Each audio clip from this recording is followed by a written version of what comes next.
This camera right here is the $800 RED Komodo killer. Alright, so before I reveal what this camera is, I want to go over the specs of it compared to the RED Komodo. And then of course I'll reveal what it is, I'll talk about it a little bit more, and then I want to show some footage that I shot with this camera. But first of all, let's do a quick comparison between this and a RED Komodo. So I have this right here. This isn't the RED Komodo, this is actually the Zcam E2C. But it's a similar size and shape. It's actually almost identical in terms of height and width as the RED Komodo. Like I said, this is not a RED Komodo, but I'm just using it as an example, something easy just to talk about. So in this video from now on, this is a RED Komodo. So like I said, this camera cost around $800. I actually picked this one up for a little over $600, so you can find it on the used market for even less than $800 sometimes. However, the thing is, this is discontinued, it's not made anymore, so you can only find this on the used market. And of course the RED Komodo is a $6,000 camera, and I'm sure in the used market it's pretty much identical because it's pretty hard to come by, so the price hasn't really dropped any on the used market. So just keep in mind that's almost a 10 times difference in price. But then when it comes to specs, this is definitely not 10 times better specs. So this camera shoots 4K RAW up to 30 frames a second. The Komodo does 6K RAW up to 40 frames a second. This camera has a 5-inch touchscreen on the back, when the RED Komodo has a 2.9-inch touchscreen on the top. These both have global shutter. That is the main thing about this. This camera has global shutter for $800. And of course the RED Komodo also has global shutter. That's pretty much the main selling point of this camera over other cameras in its price range. Global shutter is one of those things that if you need it, you definitely need it. And if you don't know what it is, then you probably don't need it. Both of these cameras have Super 35 sensors.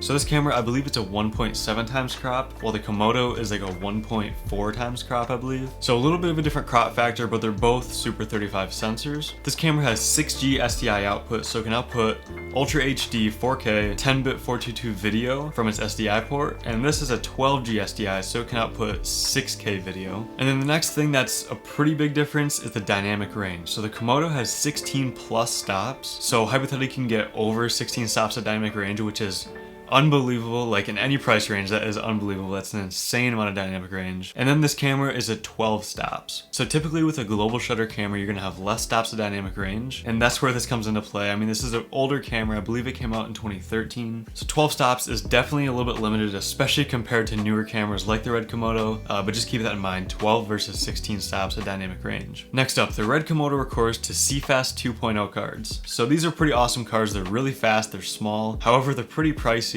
This camera actually records to full-size 2.5-inch SSDs. So I'm gonna pull it out right here.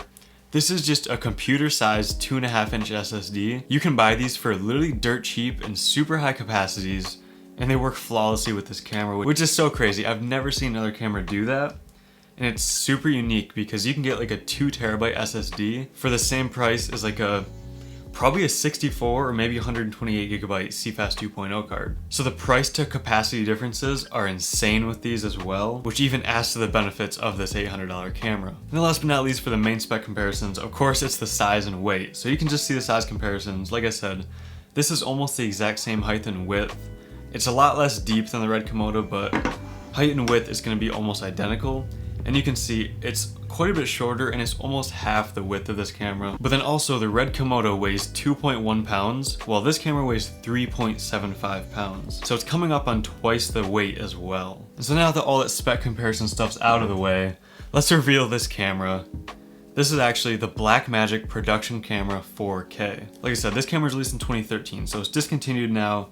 However, it's still such an underrated camera. I didn't even know about this camera until somewhat recently. Now I gotta admit, I'm kind of new in the camera game, so maybe if you've been in it for a while, you might have known about it. But this camera has just flown under the radar. So many people either forgot about it or didn't even know about it in the first place. And the fact that it shoots 4K RAW video with global shutter, it has a 5-inch touchscreen on the back, and all these ports on the side of the camera, this thing is just an insane value for the money. Now I'm going to be making more videos about this in the future. I'm actually going to be doing a best cinema camera under $1,000 comparison video. I actually did one recently of the best cinema camera under $500. Definitely go check that out if you haven't seen it already, but I'm doing that same video but with an under $1,000 budget. I'll go much more in depth on this. This is not a review. I can also do a separate review if you'd like. Just let me know what you want to see about it. But this is not a review. This is more of just an introduction to this camera and just talking about how it compares to the RED Komodo, which is one of the most popular cinema cameras right now. And I honestly just want to kind of rant about this thing because it is so interesting and so unique for the price point. But like I said, definitely subscribe if you want to see more videos about this and more in-depth videos in the future. But let's go over the body of this a little bit, talk about what you get with this camera, and then it definitely has a lot of cons that I want to talk about as well. So the first thing you're going to notice is the shape of this thing. It's really weird. It's like a wedge. It's thicker on the bottom,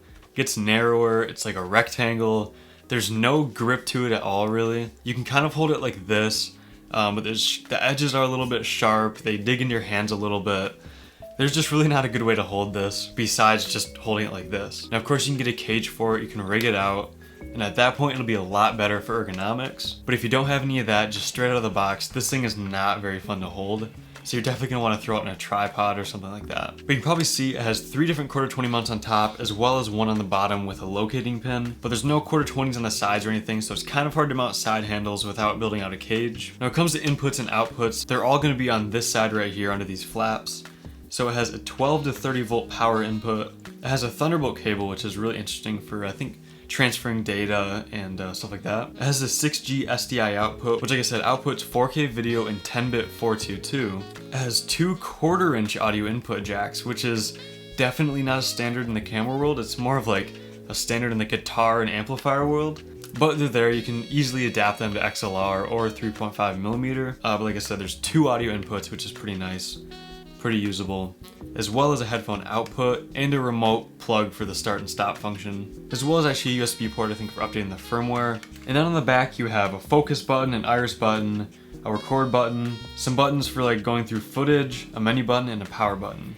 And then on the front, you do have another record button as well. And of course, a 5-inch touchscreen, which is really neat. It's actually surprisingly responsive, especially for how old this camera is. So that is super awesome. You can go through the menus with it. You can zoom in on the footage to check focus on it. However, it doesn't get very bright and it's super reflective. So any sort of reflections are going to be very visible and going to make it a little bit difficult to look at your shot. This camera provides a huge amount of value. And honestly, if you need the global shutter, it's going to be hard to beat what this camera provides. However, it definitely has some cons. So you may have noticed I didn't mention any sort of battery slot, and that's because this camera has a built-in battery. That's something that is very uncommon in the camera world, and having a built-in battery is just not very good in cameras. Usually you want to have a changeable battery so you can literally have like 3 of them or 4 of them charged up on the side, and as soon as one dies you just swap them out. But you can't do that with this. You have to charge it, use it, and then if it dies, you just have to wait for it to charge again before you can use it again. You can't swap any batteries out. Now that would almost be a deal breaker if there wasn't a DC input, but the fact that there's a DC input, I literally just get a Sony NPF dummy battery, mount it to the top or wherever I can on it, and that's just what I use 100% of the time with this camera. I don't rely on this battery, especially because of the age of this camera. Since you can only buy this used now,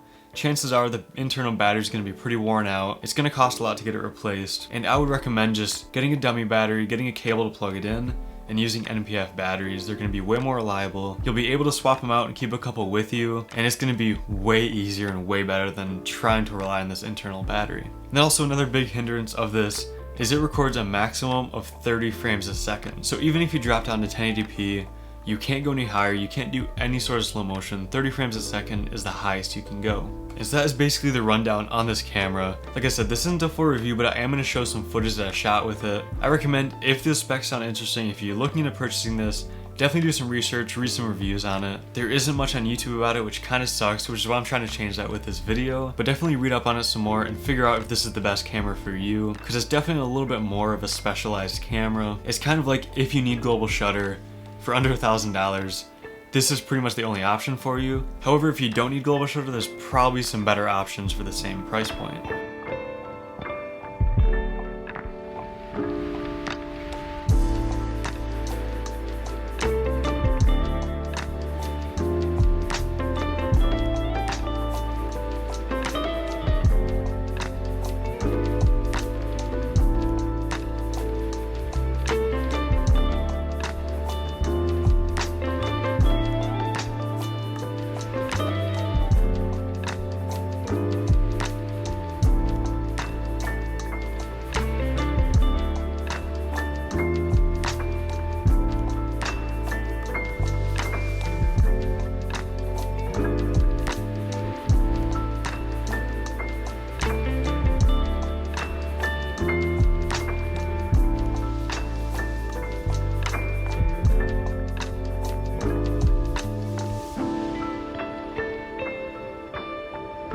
definitely don't hesitate to go down and hit the like button and subscribe to my channel. I pretty much dedicate my channel to making videos about budget cameras and budget camera gear to help people out that don't have insane budgets for cameras. So if you're interested in the budget camera gear, definitely subscribe to my channel. It'll really help me out and it's free. But either way, that wraps this video up. Definitely check out this camera if the specs interest you. It's definitely a unique camera if you need global shutter for under $1,000.